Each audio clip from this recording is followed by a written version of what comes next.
Hi, everybody. Uh, Welcome to Raccoon Laboratory. I'm Charlie. Today we're going to be drawing. Last week we talked a lot about the way that drawing from observation is about paying attention more than it is about any particular set of skills. And we focused on edges. So we focused on thinking about where an object becomes separate from its environment and what details are most important when you have a limited time when you're drawing. And that's an important topic to me because I often draw from life in situations where people are moving. Um, Nobody is posing for me. I'm just kind of in a place and I'm drawing what's in front of me. So being able to quickly get something down, even when an animal or a person or an object is in motion, is a really useful skill as somebody who draws out in the world.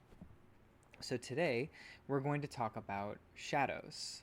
Um, and so I think I wanted to first address the question of what a shadow is.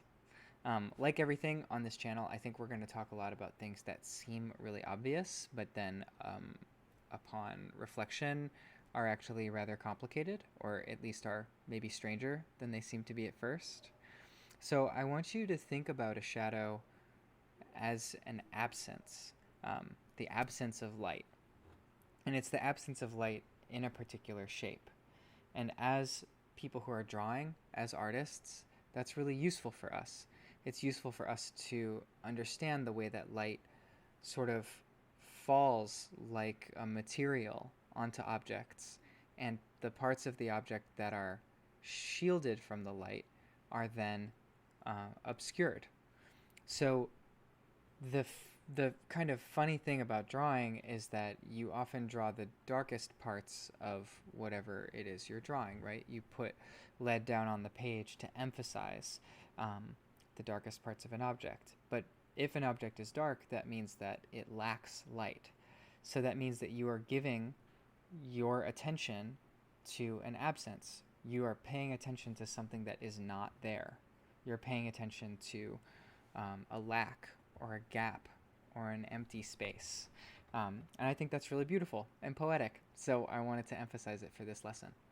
So we're actually going to do something a little bit different this time. I'm not going to be using a Sharpie like I normally do.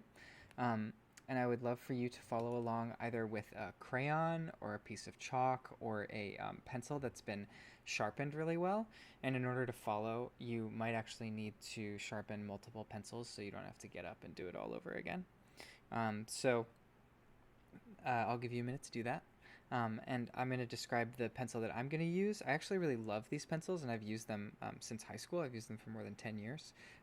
This is a Pitt graphite pencil. I know that Faber-Castell makes them too, but it's a pencil that doesn't have any wood on it. It has like I don't know, some kind of plastic coating on the outside to keep the graphite from getting on your fingers. But what I like about it is even if the pencil is kind of dull, the whole side edge, you can use the whole side edge to make shadows.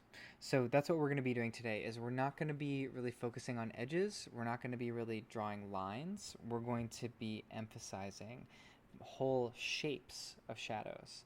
And so we're going to start to think about shadows as shapes on their own terms. We're going to start to think about negative space in that way too.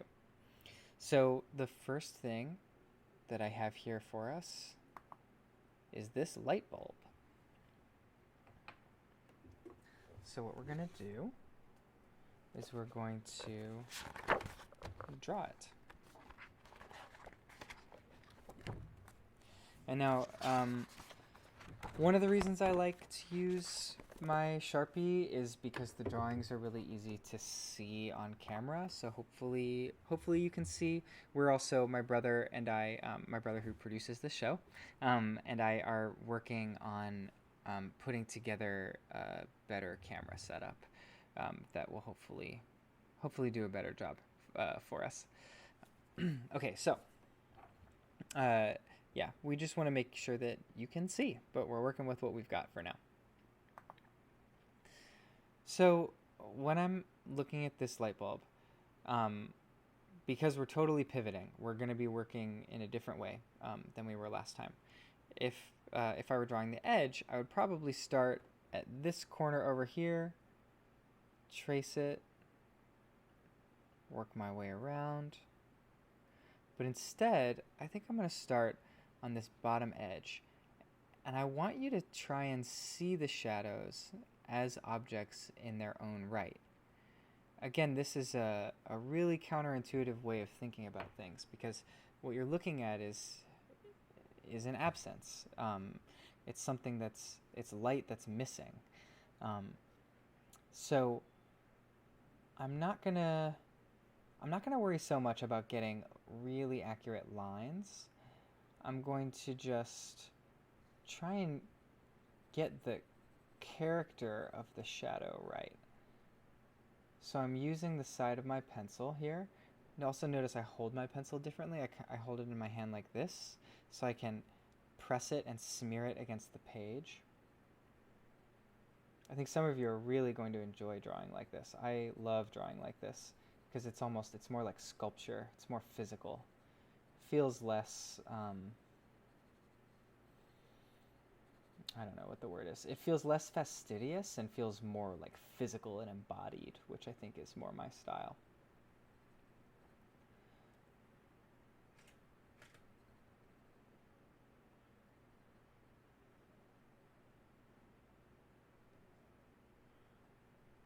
Alright, so I don't know if you can see this, but I'm already kind of focusing on the nuances of this shape. You could also quite simply block it out by following the edges of that negative shape of the shadow underneath the light bulb. It would look something like that. But this seems almost inappropriate because if you look at the way the shadow bleeds out on this far end here, it's so subtle, the transition from the darkest spot to where it kind of fades into the darkness of the background behind it. And so I'm really trying to pay attention to the qualities that the shadow has. And now that I'm not using a Sharpie, I have a much more nuanced tool that I'm using here. And even if you're using chalk or a pencil, I think you'll find that you can get incredible variation in the darkness of your line depending on how hard you press and also how often you go over something. So I've noticed that on the far edge of this light bulb, where the surface of the light bulb is curving away from us, it has a natural shadow that falls on that far side because the light is here and the light bulb is far away from it, right? You can even see it on my finger. There's a natural outline created by the shadow around my finger. That's not always true, depending on the lighting conditions, but in this case it is. So we're going to use it to our advantage. And hopefully it will make the light bulb more clear.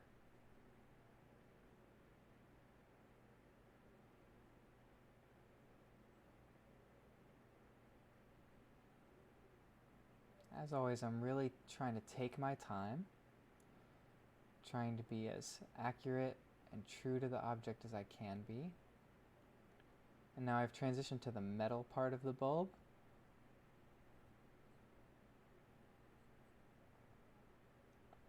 So you can see here, I'm just emphasizing this shadow, and I'm skipping the lightest parts of the bulb.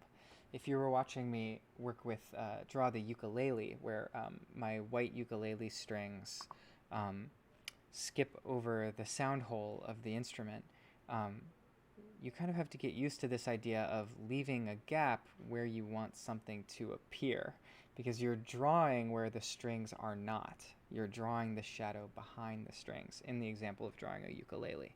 So when we're drawing this light bulb, this highlight right here, which is really the most, in my opinion, it's the most visually interesting part of the bulb. It's maybe the focus of the bulb. We aren't going to draw anything there. The white of the paper is going to be our focal point. So we have to sort of, in a negative way, we have to draw everything around that focal point, right? We have to draw the lack of light around it.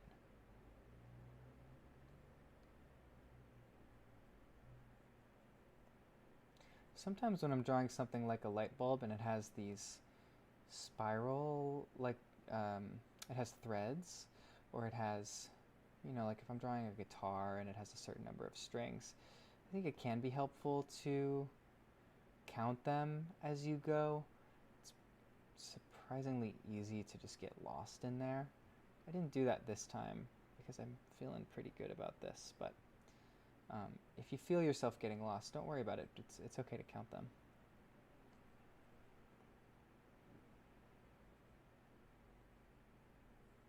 Drawing is definitely not about being dogmatic.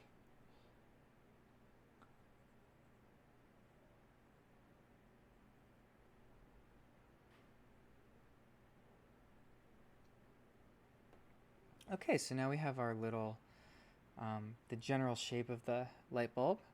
And so what I'm going to do next, before I go in and start to render the subtle curves of the shadows on the reflective surface itself, which are going to be very complicated. Drawing a reflective surface is really difficult to do. What I'm going to do is I'm going to go back in and I'm going to darken the shadows underneath the light bulb that I think will help emphasize the shape of the light bulb. Because if you look at my drawing here, this right here is very subtle and kind of, it's unclear where the light bulb, the surface of the bulb starts and the shadow stops. So I want to make that really clear. I want that to be really emphasized because once I start rendering the subtle shading and reflections on the surface of the glass bulb, those things are extraneous details. And like we've been talking about on this show, that can be a great thing. The details can make a drawing go from being good or okay to being great and to really feeling accurate. But I think we also want to make sure that the details we're including help people understand what they're looking at and don't distract people from what they're looking at. So it's not that we're emphasizing extraneous details over the actual presence of the object in space. So to go back here, I'm going to just darken that bottom edge because it seems like the most important part of the bulb.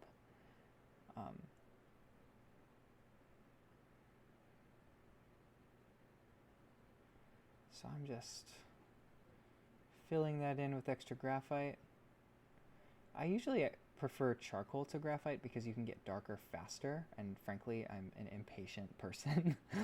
So I like being able to cover a lot of ground quickly. So if you are like me, try charcoal. It's really wonderful. Vine charcoal is one of my favorite materials. I just thought I would use this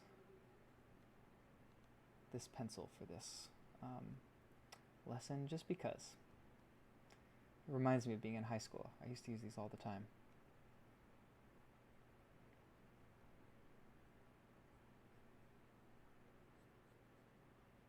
Okay, so I think you can get the shape really nicely, and as a viewer. And one of the things I think that's working about this drawing is the stark contrast between the surface of the light bulb and the shadow underneath it. It's clear where the light bulb starts and the shadow starts. So in terms of communicating clearly, that's something we definitely want to emphasize. And notice maybe you could describe some of the marks I've made as lines, but they were entirely made with the side of my pencil. They're mostly blotchy shadows, and you can still completely see the object. We didn't actually draw an outline of the object at any point. We did use the shadows, which kind of give us a line. Maybe there's a little cheating in there, but we're going to draw some more complicated objects later without using lines, and I guess I wanted to show you with this video that you really don't need outlines to be able to make a drawing clear, as long as your rendering of the shadows are relatively accurate. So let's work on the reflections on this light bulb.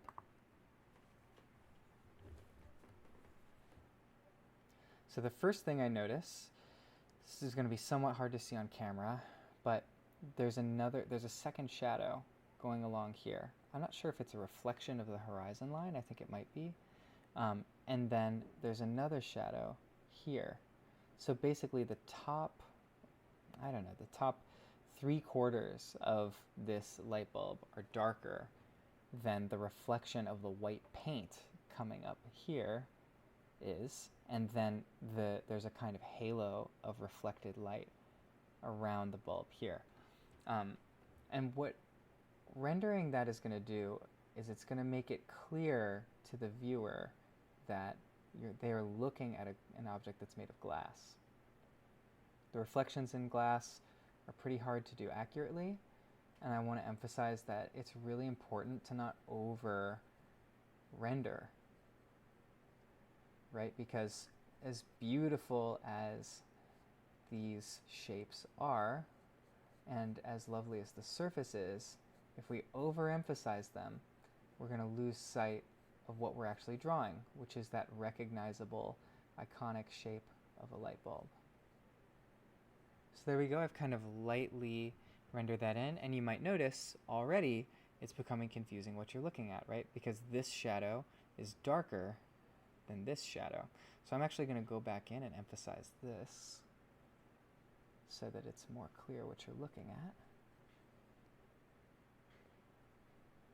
I'm going to use the side of my pencil here. I'm holding my pencil vertically so that I don't accidentally put any lead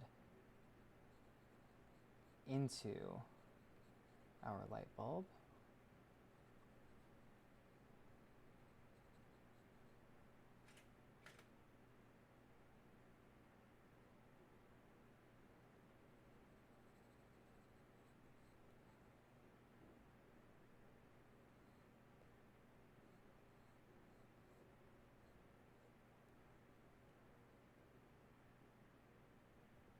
All right, and there we go. It's a little more clear. So next, I'm just going to do the more subtle shading. I don't think I'm going to labor this drawing too much longer. If I were to really try and bring it to completion, I would definitely do some tight line work in here to get the threads nicely rendered. But I'm not really going to worry about that today. I've got plenty of other things to talk about.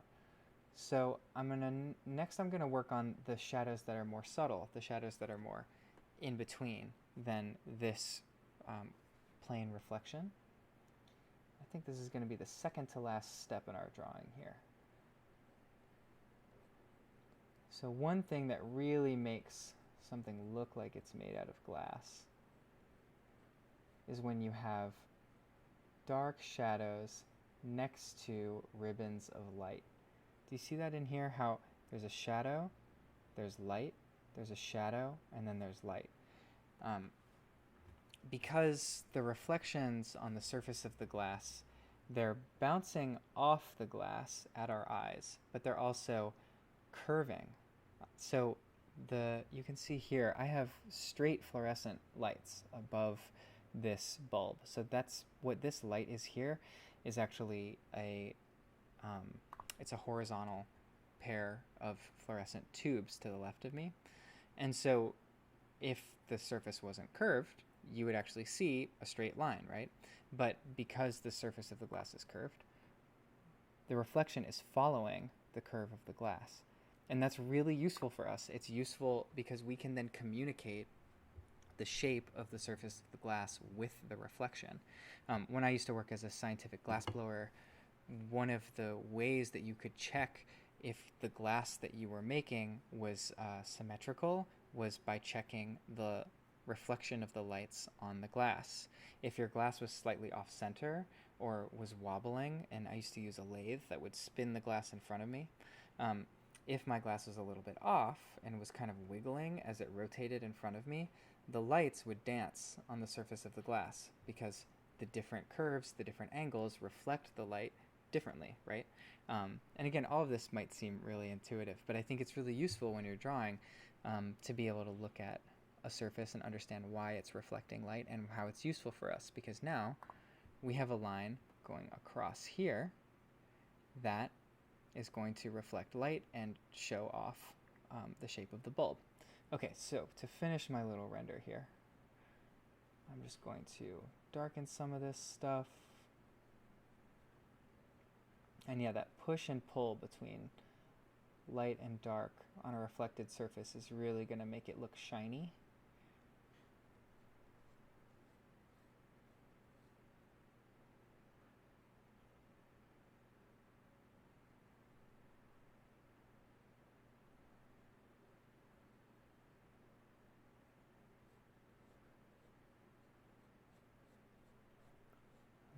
darken this here. I'll show you why in a minute.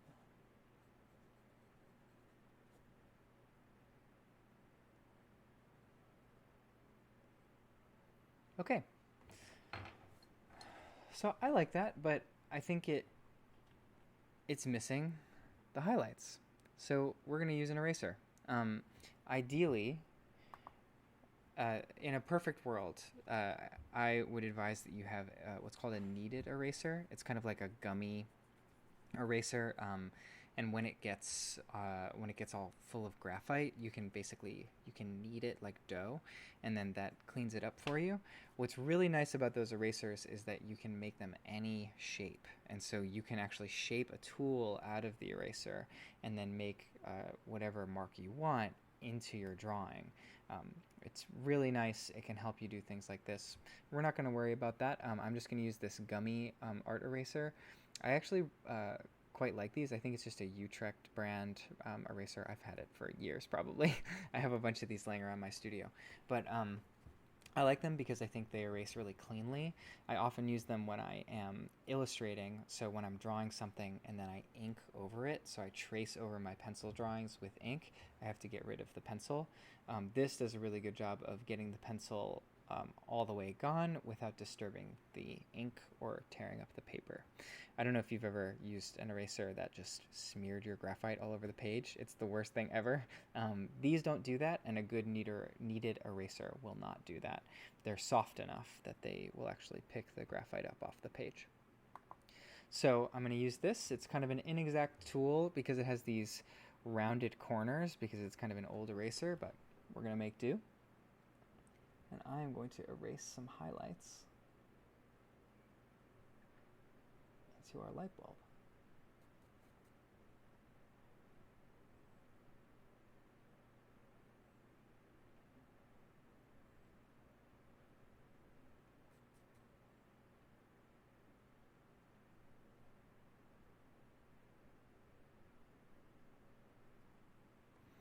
It looks okay, but it's a little more inexact than I wanted, so I think I'm actually going to use just a regular eraser from the back of a pencil. I think I want a tighter line. So I'm going back on what I said.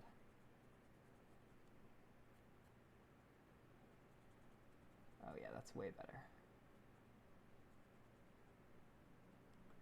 I think that's the best thing about making art, is that there is absolutely no reason to stick to your plan if it isn't working.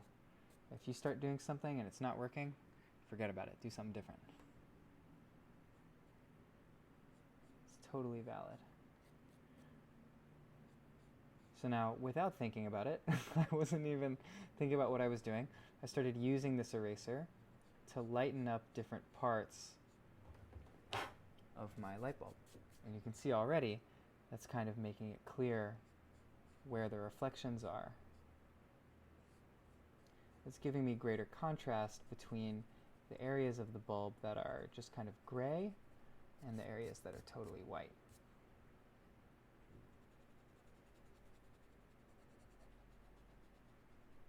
Now, if you wanted to get really wild with it, having extreme contrast in a drawing is one of the things that makes it look really professional.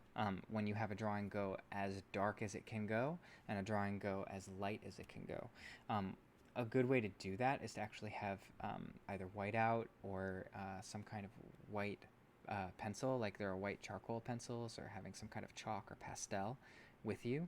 And if you use charcoal, black charcoal, for your drawing can get really, really dark, and then you can actually draw on top of your dark spots and get a dramatic difference between black and white. That's just called contrast, and you can see an example of that in the pocket on my shirt. So this is just like white stitching on top of black, and it really sticks out, right? It's like really dramatic in the room. Many of the other colors, like the gray shelving that I'm trying to point to backwards here, the gray shelving against the blue wall behind me, it's a little more subtle. This harsh shadow is a little more dramatic, but you can see, it pops out. The white books behind me really pop out. My pocket really pops out. The white poster over here really pops out. And that's true in your drawings too. The eye is drawn to high contrast areas, to hard edges. And so if you want your drawings to look more dramatic, you should make your darks darker and your lights lighter. Um, but for our purposes, I think we're going to go with a slightly, slightly subtler approach. So moving forward, I'm going to draw a shoe. And hopefully this object provides us with fewer straight lines and more shadows. That's really what I'm looking for in this demonstration, is I just want to show you that you don't really need many straight lines to make a clear rendering. So we're going to draw this shoe.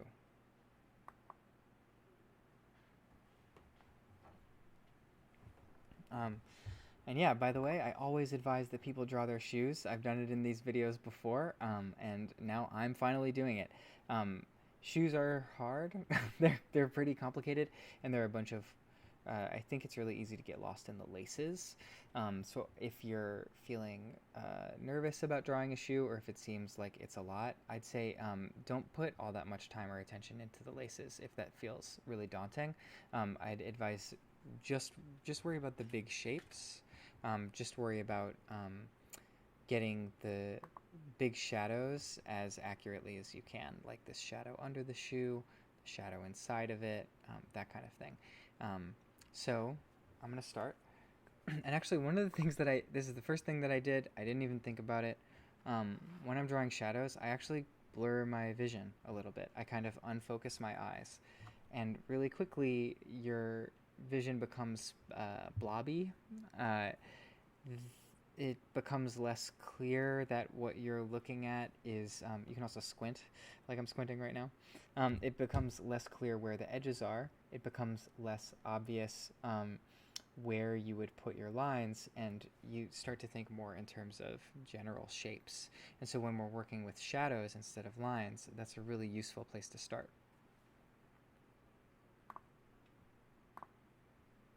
If you've ever seen Venetian paintings, like Renaissance era paintings from Italy, there's this Venetian color technique. I don't really know what it's called. I've just heard it described as like Venetian painting, where an entire painting will be rendered in black and white.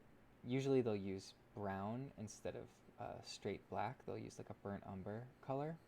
And they render the whole painting, they paint the whole thing, just in terms of its shadows and its highlights.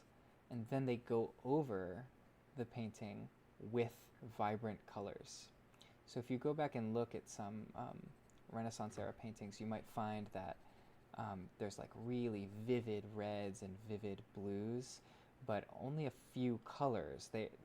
There aren't hugely diverse colors in the painting. There seem to be just like one or two that are really emphasized, and that's because a single color was literally glazed over a certain part of the painting that had been rendered in black and white before. And so that's kind of how we can think about what we're doing now. We're just doing the black and white part. We're just doing the rendering. We're not so worried about lines. We're definitely not worried about color yet. We're just thinking about shadows. We're just thinking about shapes.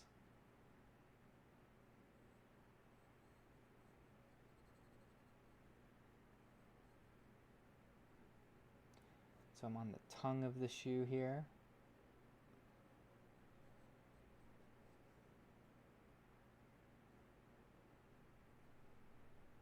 And you know, one of the things that's most important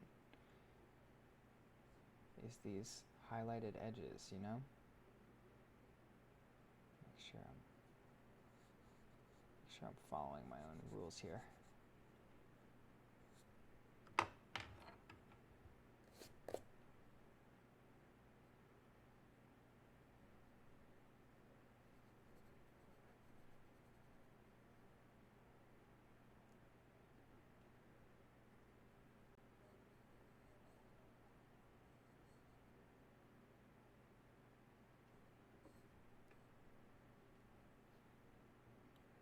So you might notice that these two marks look really similar to each other. They roughly approximate these two shadows here, but these marks look really similar because I made them with the same tool in exactly the same ways. And the more you draw, the more you're going to find that the tool you use really changes the way your drawing looks. So I'd encourage you to try out different things. Lots of really great artists use unconventional tools. I remember once, that's a criticism I heard of glass blowing, because glass blowers mostly use the same tools. A sculptor once asked me, like, how could anybody make anything original in the glass studio when everybody uses the same tools and you're all just going to make the same stuff over and over again? Which I think is, in some ways, is an exaggeration, but if you look at the history of glass art, it is a lot of the same stuff over and over again. It's a lot of vases, you know? But that's because that's what the tools were developed to do, is they were developed to make vases. Alright, so I'm getting a little lost already. It's tricky without lines. Easy to lose track of where you are.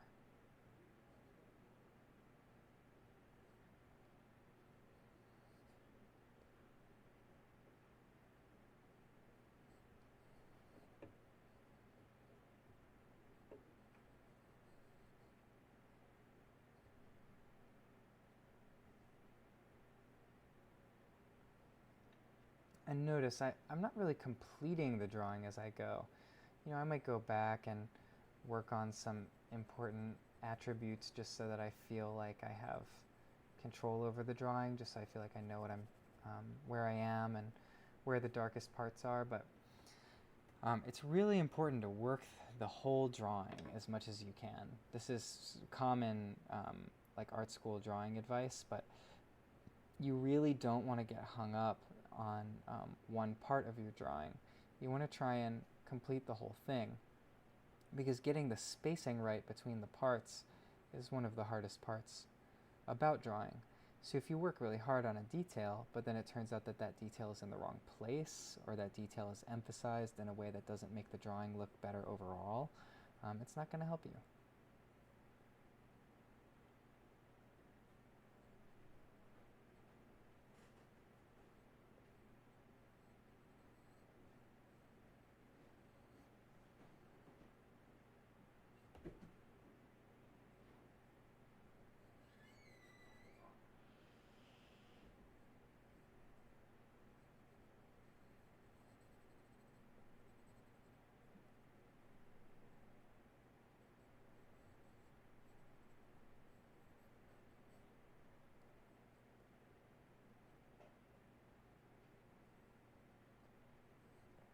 You might notice with these laces I'm finding it very hard to not make lines.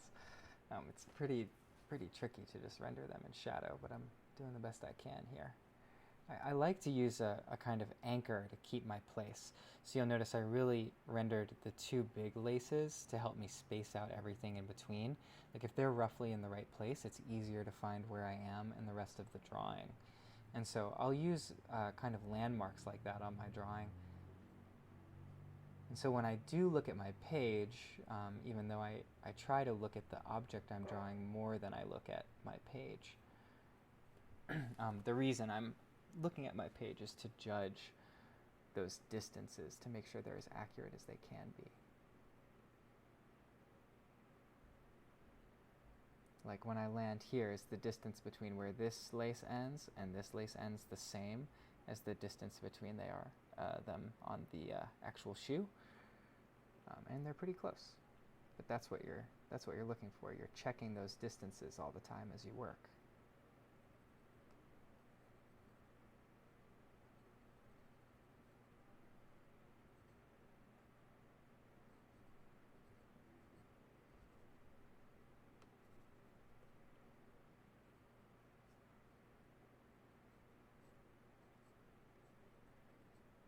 So you might notice that there's some natural lines occurring, which is very convenient for us.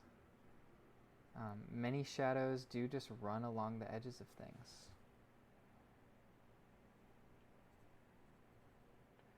But there are also plenty of shadows that are just abstract blobs, and we're going to have to work to pay attention to them, to render them. Because if you were just paying attention to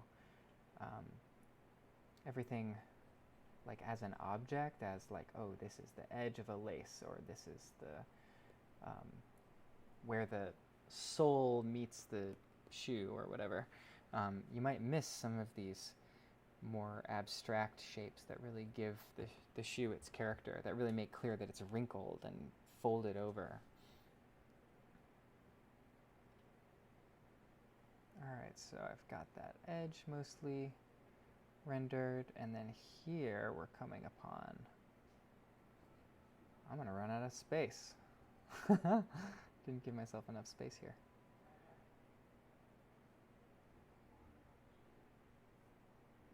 Okay.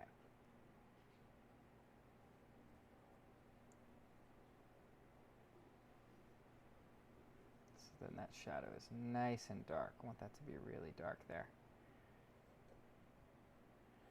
Okay, so from here, we've got about 10 more minutes. I think I'm gonna try and make these videos a little shorter. I realize an hour is a super long time, so I think I'm gonna try and make them about 45 minutes. Please comment if you think it's too short, if you think it's too long. I know in previous videos I've done lots of really short timed drawings, and in this video I am doing just a couple of much longer drawings. If you like this, if you prefer the other way, please let me know. We're still making this show. We're still figuring out what it is. So yeah, just let me know what's working for you. Okay, so to finish up this shoe, I gotta fix my camera again. We have a new camera on deck, but I couldn't get it working today. I think I might be able to get it working tomorrow. We'll see. So if you'll excuse me, let me figure this out real quick. And we are good. Okay, so to finish the drawing of this shoe, we have a rough outline of it. We've got pretty much, you know, the important parts rendered here. Maybe we could get nitpicky, really try and make the laces more exact, that kind of thing, but I'm not too worried about that. What I want to do is I want to emphasize the darkest parts of the shoe. And one of the things that I think is really important is the shoe is folded over, which means that it's casting a shadow on itself. And I think the idea, the phrase casting a shadow is somewhat erroneous, because it's blocking the light coming down from above it from reaching the area in between it. So that area is in the shade, right? So I want to try and render that. And I think it'll make it more clear how the shoe is oriented. So I'm trying to connect the shapes that are dark, connect the wrinkles here,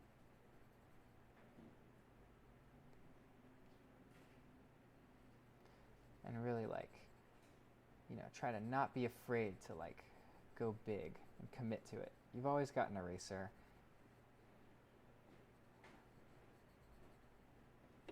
And who cares? You make a bad drawing, it's great. I think making bad drawings is wonderful. I've made, I don't know if millions is possible, but I have certainly made thousands of bad drawings in my life. And you can too.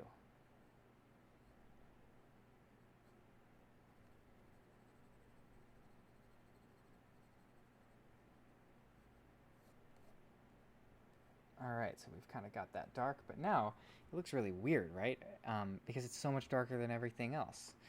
And you'll notice that I am not rendering the shade of the fabric. I'm not worried about the fact that the fabric is black. I'm worried about rendering the shadows on the fabric. The fabric could be any color. Now, that's not true if we wanted to spend a ton of time on this drawing, right? This is just, I don't know, maybe we've put 15, 20 minutes into it maximum. Really photorealistic drawings, people will work on them for weeks, and I'm not exaggerating. If you've seen those like really giant photorealistic graphite drawings that some folks are able to make, they're putting so much time into those drawings. And I'm not really worried about that. I'm not worried about trying to achieve perfect photorealism. What I am worried about is trying to get a balanced, accurate rendering of this shoe. So that means that we're going to need to darken some of the other shadows to match this shadow so it doesn't look so weirdly wrinkled. And we're also going to need to get some intermediate tones so that it just doesn't seem so extreme, right? Okay, so I'm going to start with the tongue here.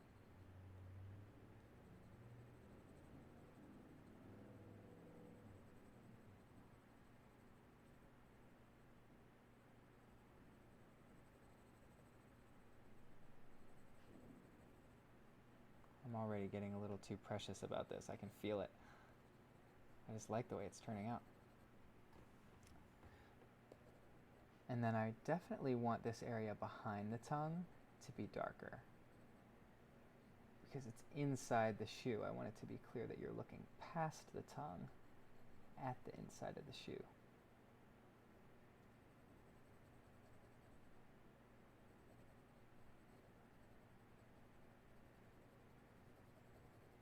You can kind of see that working, right?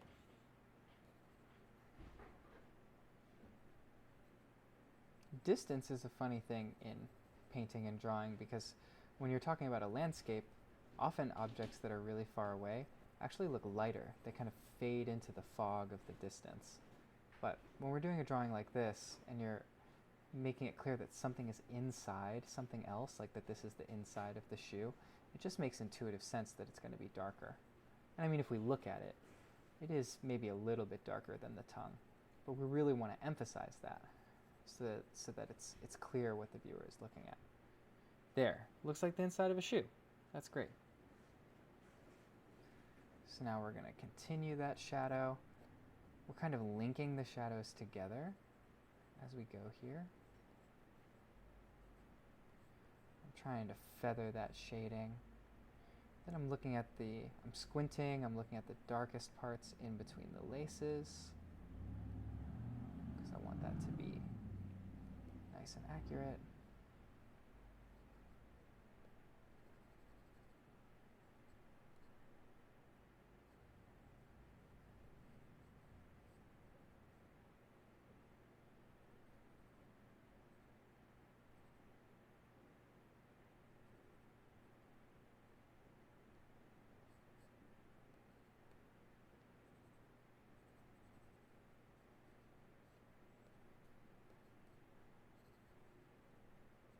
And you know, I'm making this show in an effort to try and make drawing accessible and to try and communicate what I really love about it and things that have helped me get better at it over the years. But the things that you emphasize in your drawing really speak to what your priorities are and really speak to who you are as a person and what your point of view is like.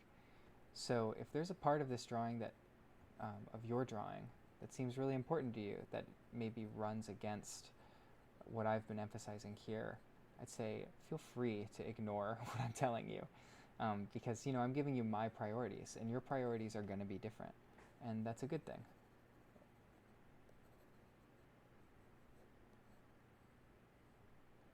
I think in this case, I'm mostly concerned about making sure that the object looks like it's in space, that you can tell what's inside, what's outside. Um, and also I'm trying to communicate a lot in very little time. Because if I wanted this drawing to be super accurate, I would spend way more time on it.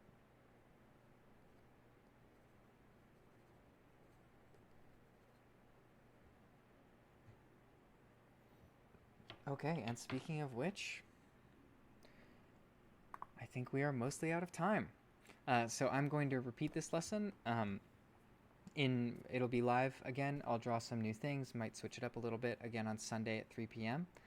I just want to thank everybody for watching and participating. I want to thank Firebird for supporting me. I really appreciate it. And yeah, I also, so every week we've been featuring a West Side nonprofit organization that we think is doing really good work, given the ongoing crises in the United States right now, and in particular, the West Side is always in need of mutual aid and solidarity from folks who are benefiting from the resources here, like this drawing class. So Chance the Rapper posted, if you don't know him, his music is great. Uh, Chance the Rapper posted, he's from Chicago, and he posted a link to his nonprofit organization, which is called Thankful for Chicago. And basically, after Lori Lightfoot closed downtown due to the protests, um, she she also cut off the Chicago Public Schools lunch program. Um, it read as a very vindictive move, and many people across the city suddenly lost access to food that they were depending on. So immediately, Thankful for Chicago initiated a food drive, and they distributed food to Englewood and our neighborhood here, Garfield Park. And so I think they continue to do great work like that. They continue to donate and distribute food around the neighborhood. So if you can support them, that would be wonderful. I think they're a great organization. And so I put a link to their organization in the description of this video. So thank you so much for watching. I really appreciate it.